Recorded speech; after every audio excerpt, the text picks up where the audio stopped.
Ископи на минерални суровини и депонирање на отпад во режимот на подземни води е апсолутно недозволиво и ќе има далекосежни последици, алармира хидрогеологот Костадин Јованов. Алармот се вклучи откако во јавноста протекоа снимки на кои се гледа како инвеститорите на паркот во Карпош 4, Богоев и Шилегов, во заштитна зона противзаконски вршат ископи длабоки и до 10 метри, во почвата низ која течат подземни води и депонираат сомнителен отпад. Според Јованов, ваквите активности директно ќе влијаат врз квалитетот на бунарскиот систем Нерез и Лепенец, а со тоа и врз водата за пиење која стигнува до домовите на жителите од ова подрачје.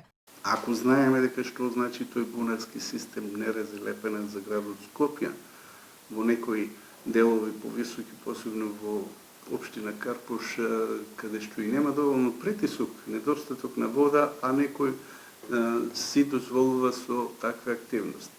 Вториот елемент кој што е и tekako можда и позагрижувачки, депонирањето на отпад и шут во ископините, тоа директно ќе влијае на измена на квалитетот на подземните води. Јованов апелира до институциите целосно да ја исчистат почвата од натрупаниот градежен шут со цел да се намали штетата врз подземните води. Да се извади целиот тај шут, песокот немаше да се врати, да се направи таа природна средина, али со вадењето на шутот може верувам колку толку да се интервенира во делот она што значи заштита на квалитетот на тие подземни води.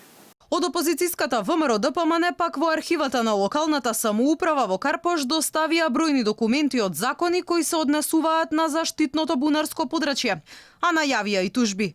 Прашуваат дали и кој се стекнал со противправна имотна корист ископувајќи песок и чакал од локацијата и дали таму се депонирал радиоактивен и канцероген отпад. Од нив лесно и самиот може да согледа дека бунарското подрачје Нерез и Лепенец има 3 заштитни зони. И како што и вие сте сведоци, целата нивна ново создадена парк депонија е во втората заштитна зона.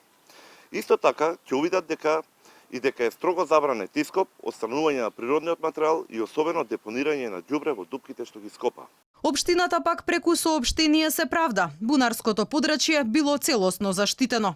Ја повикаа опозицијата доколку располага со докази за наводни злоупотреби околу изведбата на овој парк, да поднесат пријави до надлежните институции.